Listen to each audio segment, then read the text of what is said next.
नमस्कार, जनता समाचार देख रहे हैं आप और आपके साथ मैं हूं दिव्यानी व्यास। चलिए रुक करते हैं आज की खास खबरों पर। वहीं उत्तराखंड के मुख्यमंत्री तीरथ सिंह रावत इस समय उधम सिंह नगर जिले के रुद्रपुर दौरे पर हैं। मुख्यमंत्री रुद्रपुर मेडिकल कॉलेज और ईएसआईसी अस्पताल का निरीक्षण कर रहे हैं। इसके साथ ही सीएम अधिकारियों से कोरोना की वर्तमान स्थिति के बारे में जानकारी भी ले रहे हैं। सीएम ने जिला अस्पताल, मेडिकल कॉलेज और राधा स्वामी सत्संग भवन का भी निरीक्षण किया है। आपको बता दें कि कलेक्ट्रेट के अधिकारियों संग मुख्यमंत्री की बैठक भी हुई है। ऐसी उम्मीद जताई जा रही है कि 9 जून को होने वाली कैबिनेट बैठक में सरकार कोरोना कर्फ्यू को लेकर महत्वपूर्ण निर्णय ले सकती है। वहीं मुख्यमंत्री के अस्पताल निरीक्षण के दौरान एनएचएम के डॉक्टरों की एक टीम ने अपनी 9 सूत्रीय मांग का ज्ञापन मुख्यमंत्री को सौंपा। लंबे समय से कार्य कर रहे डॉक्टरों को नियमित किया जाए और ठेका प्रथा को समाप्त किया जाए।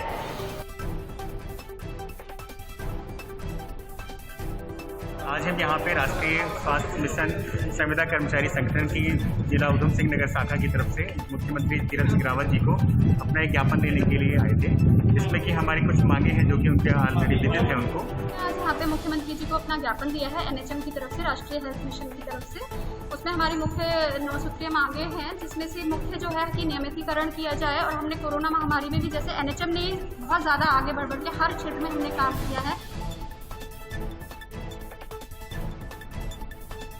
उधर उत्तराखंड प्रदेश के संविदा एनएचएम कर्मचारियों द्वारा अपनी 9 सूत्री मांगों के निराकरण हेतु आंदोलन करने का फैसला लिया गया है।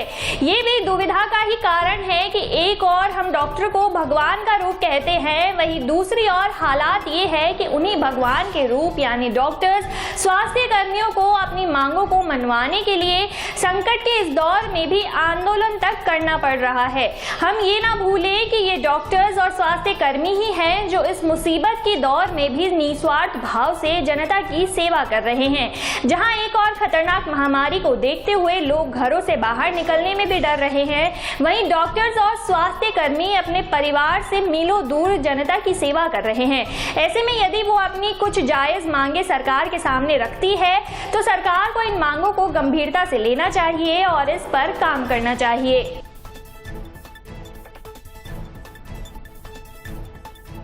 आज रुद्रपुर के अंदर उधम सिंह जिले का डिस्ट्रिक्ट हॉस्पिटल और मेडिकल कॉलेज ऐसे पेशेंटों तक जाना और जो यहाँ कर्मचारी हैं, डॉक्टर्स हैं, वार्ड बॉय हैं, सिस्टर हैं, एएनएम, नर्सें, सभी से हमारा मिलना जुलना हुआ है।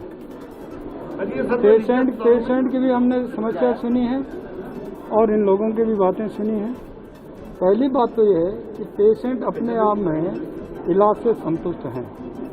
जब मैंने उनको पूछा कि डॉक्टर लगातार आते हैं, सिस्टर आती हैं, उन्होंने कहा दिन में 2-3 बार आते हैं। भोजन नियमित मिलता है, उनका कहना था कि 3 बार भोजन नाश्ता सब मिलता है, काढ़ा भी मिलता है।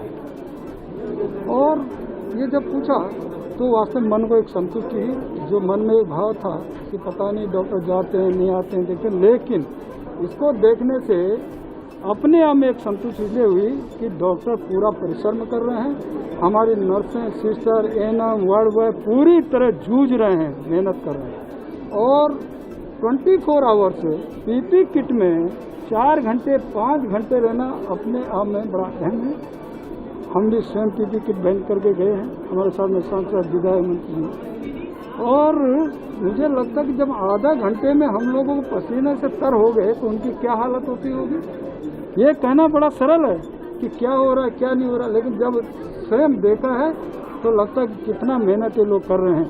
इसलिए मैं इनको सैल्यूट करता हूँ, मैं सलाम करता हूँ और धन्यवाद देता हूँ कि इस प्रकार के जो कोविड और पेशेंट पॉजिटिव और उनके साथ पूरी तरह जूझना यह मन बड़ा अहम है। साथ ही विकास कार्यों की भी कुछ यहाँ पे लोकार्पण हुआ और भी हम अभी समीक्षा बैठक करने वाले हैं। आपदा हमारे सामने है, एक कोविड आपदा, एक दूसरी आपदा ऊपर वाले की कृपा, कभी बादल फटना, कभी बरसात समय से पहले होना, इसकी दिशा से भी हम लोग बैठक ले रहे हैं जिसमें सभी विभागीय नोडल अधिकारी होंगे उनसे सारे बातचीत करेंगे क्या तैयारी उनकी है, और उस तरह के हिसाब से जो भी हमको लगेगा दिशा निर्देश करेंगे, सुनेंगे। इतना कार्यक्रम आज का था। मनमानी की जा रही है, निजी अस्पताल में बहुत ज्यादा पैसा वसूल किया जा रहा है, इस पर आपके सरकार की क्या हुआ है? देखिए, कहीं भी प्राइवेट हॉस्पिटल यदि कहीं भी गड़बड़ी करते हैं और ब्लैकमेलिंग कोई भी करता है तो उसको बख्शा नहीं जाएगा। हमने पहले भी बख्शा नहीं है।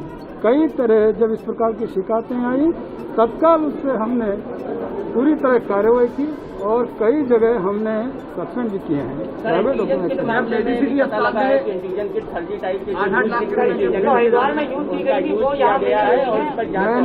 मैंने पहले कह दिया कि ऐसों पे कालाबाजारी करने वालों पे पूरी सख्ताई हुई है। जो आप नाम लिया जिन स्थानों का उन पे सख्ताई हुई, और यही नहीं तो गिरफ्तार भी हुए हैं। पूरी तरह कार्रवाई, मैंने पहले ही कहा ना कि ऐसे लोगों पे कार्रवाई हुई है, गिरफ्तार भी हुए हैं, और ये यहाँ नहीं चलेगा, मेरा स्पष्ट कहना है। दूसरा रेमिड शिविर आपने इंजेक्शन की बात की है, हमने इसको लेकर के सीधे अपना जहाज अहमदाबाद भेज करके 7,500 मंगाया, 3,000 मंगाया। आज ये स्थिति है कि रेमडी इंजेक्शन हमारे पास पड़ा हुआ बेताशा है, लोग कोई लेने वाला ये, और यही नहीं, मैं कह आईसीयू बेड, आपका ऑक्सीजन बेड, वेंटिलेटर हमने इस 1.5 महीने में 9 गुना और 10 गुना बढ़ाए हैं, और उसी के कारण आज स्थिति जो सुधरी है और जो नीचे जाए। ब्लैक फंगस की पूरी हमारी तैयारी है, ब्लैक फंगस की पूरी तैयारी है। 15,000 इंजेक्शन अभी 3 दिन पहले हमारे पास आए हैं, कोई कमी नहीं है। और यही नहीं तो थर्ड वेव के लिए भी हम तैयार हैं। हमने थर्ड वेव की पूरी तैयारी कर ली है। पहले ऑक्सीजन डिस्ट्रिक्ट हॉस्पिटलों तक भी नहीं होते थे प्लांट, आज हमने CHC तक प्लांट लगा ली है। पूरी तैयारी हमारे थर्ड वेव के लिए भी है। नमस्कार।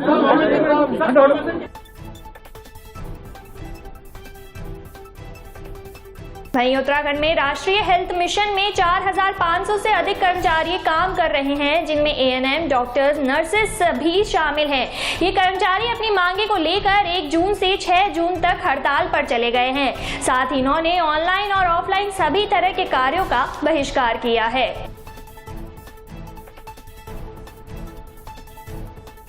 नगर में व्यापारियों ने थाली बजाकर प्रदेश सरकार से लॉकडाउन में अपने व्यापार को 1 महीने से ऊपर बंद होने की गुहार लगाते हुए सरकार और प्रशासन से अपील की है कि उनके व्यापार में इतने समय से बंद होने की वजह से व्यापारी भुखमरी की कागार पर पहुंच चुका है। साथ ही व्यापारियों को पंतनगर विश्वविद्यालय के दुकान होने के कारण दुकानों का किराया, बिजली, पानी का किराया भी देने में व्यापारी असमर्थ है। पंतनगर व्यापारी मंडल के अध्यक्ष अमन गाबा ने सरकार से अपील की है कि इस लॉकडाउन को जल्द खत्म किया जाए और इस लॉकडाउन की अवधि का किराया भी पंतनगर प्रशासन से माफ कराया जाए। उन्होंने राज्य सरकार से अपील की है कि यदि व्यापारियों की इस मांग को जल्द से जल्द पूरा कर इस पर कार्रवाई नहीं हुई तो व्यापारी धरने पर बैठकर बाध्य होंगे, जिसकी पूरी जिम्मेदारी सरकार की होगी।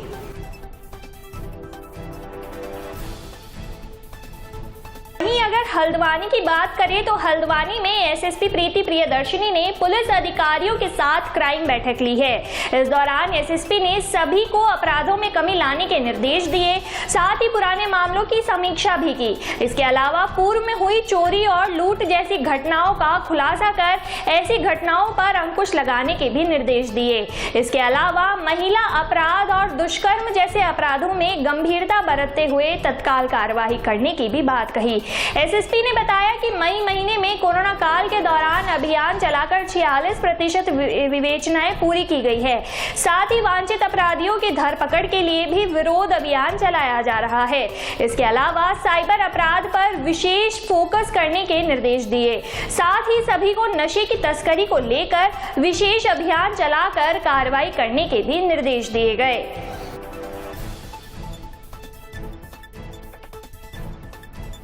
क्या निर्देश? देखिए, आज हम लोग जो हमारे नीचे के जो इलाके हैं वहाँ के थानों की क्राइम मीटिंग कर रहे हैं। ऊपर वालों की हम लोग कर चुके हैं और आज जो है इनको बेसिकली अपराध की समीक्षा हो रही है कि इस दौरान पूरे मई माह में जो जितनी भी कार्रवाइयाँ हुई हैं अपराध के हिसाब से, उसमें कितनों में अनावरण हुआ है, कितनों में गिरफ्तारियाँ हुई कि नहीं हुई, उन सब चीज़ों की समीक्षा हम लोग करते हैं। और मई के महीने में हम लोगों ने अभियान भी चलाया है विवेचनाओं के निस्तारण का, और उसमें हमारे थानों ने बहुत अच्छी प्रगति करी है। करीब 46% विवेचनाएँ हम लोगों ने निपटाई हैं जो इस दौरान लंबित हो गई थी, और वो भी कोविड का काम करते करते उसके साथ में अभियान चलाया गया था। तो उसकी भी समीक्षा हो रही है, विवेचनाओं की भी समीक्षा हो रही है, कितने वांछित हैं हमारे यहाँ पे। इसके अलावा जो भी PHQ से हमें दिशा निर्देश आते हैं, माननीय उच्चतम न्यायालय से या उच्च न्यायालय से आते हैं, तो वो उनके संबंध में भी जो है सभी को बताया जाता है। मैं बात करूँ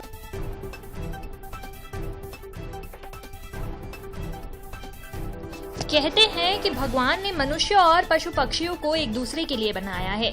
जिस प्रकार पेड़ पौधे प्रकृति की धरोहर है, उसी प्रकार पशु पक्षी भी पर्यावरण के अभिन्न अंग है। पर्यावरण की सुरक्षा करना मनुष्य का कर्तव्य होता है। मनुष्य अपनी पीड़ा व्यक्त कर सकता है, परंतु ये बेजुबान पक्षी अपनी पीड़ा व्यक्त नहीं कर सकते हैं। इनकी पीड़ा के लिए ही भगवान ने मनुष्य को बनाया है। आज विश्व पर्यावरण दिवस के अवसर पर हम बात करते हैं कि कोरोना महामारी में जहां मनुष्य एक दूसरे से दूर भाग रहा है, तो उस स्थिति में इन बेजुबान जीवों का तो कोई रखवाला नहीं है। कोरोना ने हमें इतनी विकट परिस्थिति में खड़ा कर दिया है कि हर व्यक्ति एक दूसरे से दूरी बनाकर अपना जीवन बचा रहा है।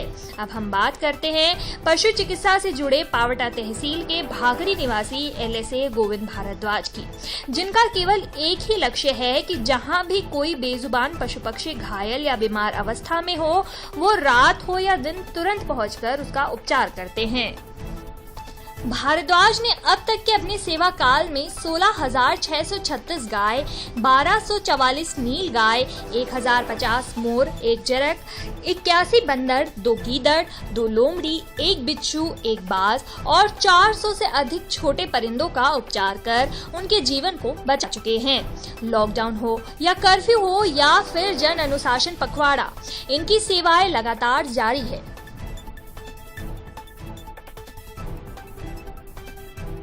तो दोस्तों, आज के इस बुलेटिन में इतना ही। और भी खबरों के लिए जुड़े रहिए जनता समाचार के साथ।